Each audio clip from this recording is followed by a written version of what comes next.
اعوذ باللہ من الشیطان الرجیم بسم اللہ الرحمن الرحیم الحمد للہ رب العالمین والصلاة والسلام علی اشرف الانبیاء والمرسلین واہل بیتہ الطیبین الطاہرین المعصومین ولعنۃ اللہ علی اعدائہم اجمعین من الآن الی قیام یوم الدین. اما بعد فقد قال اللہ تبارک و تعالی فی القرآن المجید والفرقان الحمید.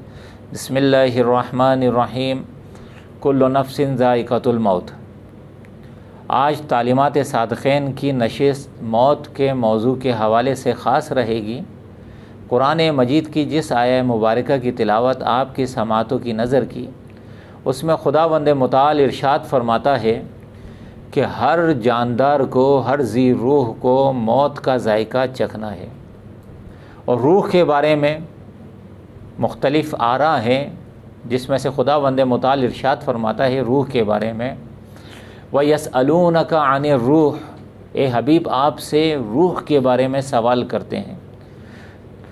قُلِ الرُّوحُ، اے حبیب کہہ دیجئے کہ روح جو ہے من امر ربی، میرے رب کا ایک امر ہے. مختلف علوم مختلف آراء رکھتے ہیں اہل علم، جس میں سے اہل فلسفہ روح کے حوالے سے، موت کے حوالے سے ایک آراء رکھتے ہیں، اور اسی حوالے سے اہل سائنس بھی مختلف آراء رائے رکھتے ہیں.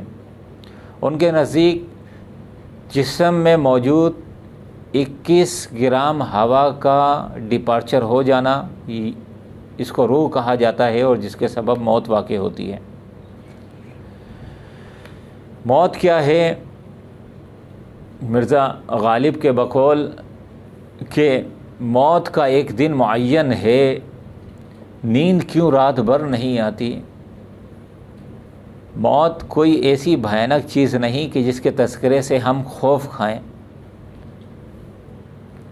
یا کوئی ایسی چیز نہیں کہ جس کے تصور سے ہماری نیندیں اڑ جائیں، بلکہ موت تو ایک ایسی چیز ہے کہ اگر جس نے موت کو اپنی زندگی میں ڈائریکشن دے دی، موت کو اپنی زندگی میں تصور کر لیا، تسلیم کر لیا، تو اس کی زندگی کو ایک ڈائریکشن مل جائے گی.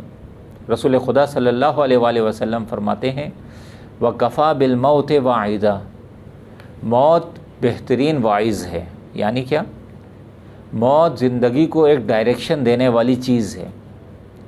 موت، جس نے موت کو تسلیم کر لیا، موت کی حقیقت کو تسلیم کر لیا، اس نے خدا کی معرفت حاصل کر لی. کیونکہ جب انسان نے یہ سوچ لیا کہ دنیا ہمیشہ رہنے والی نہیں، ہر چیز کو فنا ہے، باقی رہنے والی خدا کی ذات ہے، تو اس نے خدا کی معرفت بھی حاصل کر لی.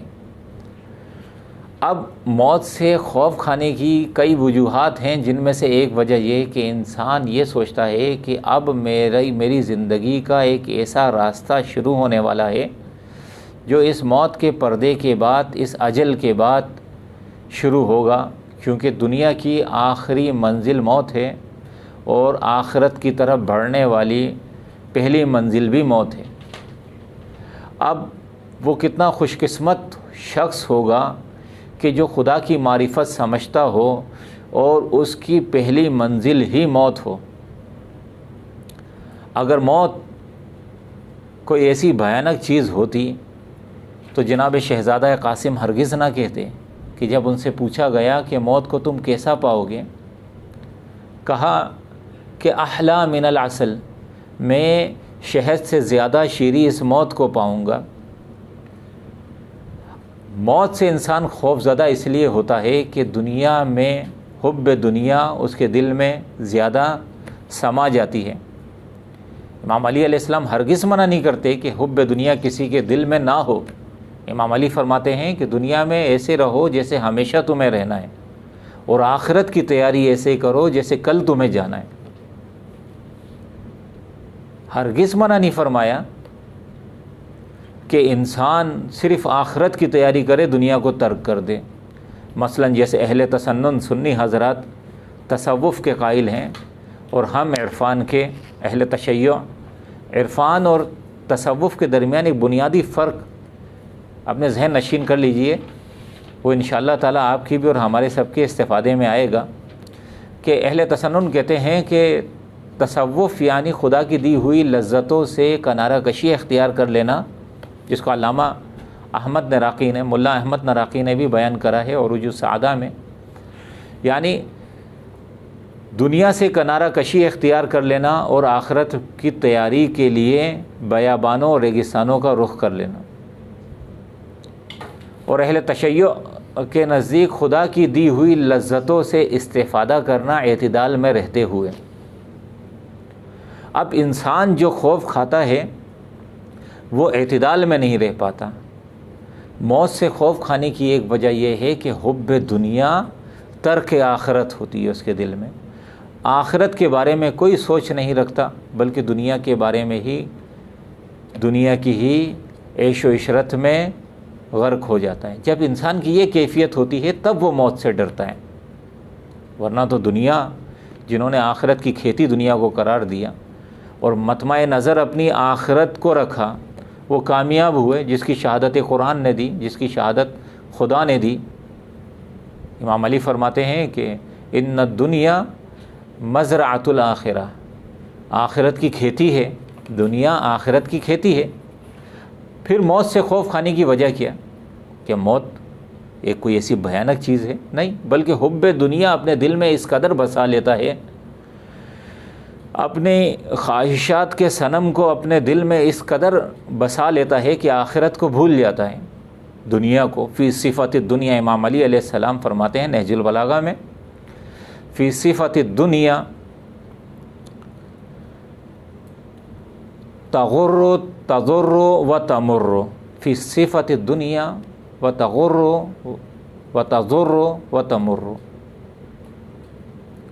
اس کو دھوکہ دیتی ہے دنیا، دھوکہ دیتی ہے، پھر ضرر پہنچاتی ہے، پھر گزر جاتی ہے۔ جب انسان موت کے دہانے پہنچ جاتا ہے پھر اس کو احساس ہوتا ہے اس دنیا کے چلے جانے کا، پھر اس کو احساس ہوتا ہے موت کی حقیقت کا، پھر وہ واویلا مچاتا ہے، پھر وہ ڈرتا ہے موت کی طرف بڑھنے کے لیے۔ ورنہ بذات خود موت کوئی ایسی بھیانک چیز نہیں، موت اس خوش پھل، اس میٹھے پھل، اس شیریں پھل کی مانند ہے کہ اگر بیمار شخص کو وہ پھل کھلایا جائے تو اسے کڑوا محسوس ہوگا، اور ایک تندرست شخص کو وہ پھل کھلایا جائے تو اسے وہ شیریں محسوس ہوگا۔ اب بیمار شخص کے لیے اس میٹھے پھل کا کھانا جو کڑوا محسوس ہو رہا ہے، اس پھل کی تاثیر کی وجہ سے نہیں، بلکہ اس کے جسم کے لاغر اور بیمار ہونے کی وجہ سے ہے کہ اسے میٹھا پھل بھی کڑوا محسوس ہو رہا ہے۔ بالکل اسی طرح بذات خود موت کوئی ایسی بھیانک چیز نہیں جس کی تاثیر ایک انتہائی کڑوی ہو، بلکہ وہ انسان جب موت کے اندر، موت کے سامنے اپنے اعمال کا ملاحظہ کرتا ہے تو پھر اسے احساس ہوتا ہے کہ یہ میرے اعمال اتنے کڑوے ہیں کہ جس کے بعد موت ایسے واقع ہوگی کہ اس کے بعد میرا فرار ممکن نہیں۔ جس طرح بیٹسمین کرکٹ کی دنیا میں، جب انسان بیٹسمین جب کریز پہ جاتا ہے کھیلنے کے لیے، آؤٹ ہونے کے بعد جب کریز چھوڑتا ہے، پویلین کی طرف لوٹتا ہے، تو واپس اس کا دوبارہ کریز پہ آنا اسی اننگ میں پاسبل نہیں۔ اسی طرح انسان بھی جب دنیا میں اپنی زندگی کی اننگ کھیل کر جاتا ہے تو واپس یہ جانتا ہے کہ واپس آنا میرا پاسبل نہیں ہے، ممکن نہیں ہے۔ تو اب موت کو سامنے جب پاتا ہے تو خوب روتا ہے، گڑ گڑاتا ہے۔ تو سمجھ میں یہ آتا ہے کہ انسان کے اعمال ہوتے ہیں جس کی وجہ سے موت اس کو بھیانک محسوس ہوتی ہے، ورنہ بذات خود موت بھیانک نہیں ہے۔ اسی ذیل میں ایک واقعہ ملتا ہے حب دنیا کے حوالے سے کہ شیخ سعدی کہتے ہیں، فرماتے ہیں ایک دفعہ میں دمشق میں اپنے بحث و مباحثے میں مصروف تھا، اچانک کوئی شخص میرے پاس آتا ہے، ایک 150 سال کا شخص ہے۔ حب دنیا دیکھیں، حب دنیا ضروری نہیں ہے کہ انسان کے اندر ایک عمر تک ہوتی ہے اس کے بعد جا کے ختم ہو جاتی ہے، نہیں۔ حب دنیا ایک ایسی چیز ہے کہ جس نے اپنے دل میں حب دنیا کو بسا لیا، آخرت کو ختم کر دیا، وہ پھر موت کو بھیانک صورت میں پاتا ہے۔ شیخ سعدی فرماتے ہیں وہ شخص آتا ہے میرے پاس، کہتا ہے 150 سال کا شخص ہے، بوڑھا ہے، حالت احتضار میں، مرنے کے قریب ہے، تو لیکن وہ فارسی زبان سمجھتا ہے۔ ہمیں ایک ایسا شخص چاہیے کہ جو فارسی سمجھتا ہو۔ شیخ سعدی چونکہ فارسی جانتے تھے، دمشق میں ہوتے ہیں، سب ان کی طرف دیکھتے ہیں، شیخ سعدی سمجھ جاتے ہیں اس شخص کے ساتھ، اس بوڑھے آدمی کے پاس، اور کہتے ہیں بولیے آپ کے لیے مسئلہ کیا درپیش ہے؟ وہ شخص کہتا ہے 150 سال کا کہ جب موت اس پہ آن پڑی ہے، کہتا ہے کہ میں نے ابھی دنیا کی چند بہاریں ہی دیکھی تھی، کاش کہ مجھے دنیا میں اور ٹائم مل جائے اور وقت مل جائے تاکہ میں دنیا بہترین طریقے سے دیکھ سکوں، اس کی نعمتوں سے استفادہ کر سکوں۔ یعنی دنیا دیکھیے کس طرح دھوکہ دیتی ہے، کس طرح ضرر دیتی ہے، پھر کس طرح موت کے دہانے پر پہنچا کر گزر جاتی ہے۔ انہی معروضات کے ساتھ میں آج کی اپنی گفتگو کو اختتام دیتا ہوں۔ خدا بند متعال سے دعا کرتا ہوں بار الہ جب ہم دنیا سے جائیں تو با ایمان جائیں۔ والسلام علیکم ورحمۃ اللہ وبرکاتہ۔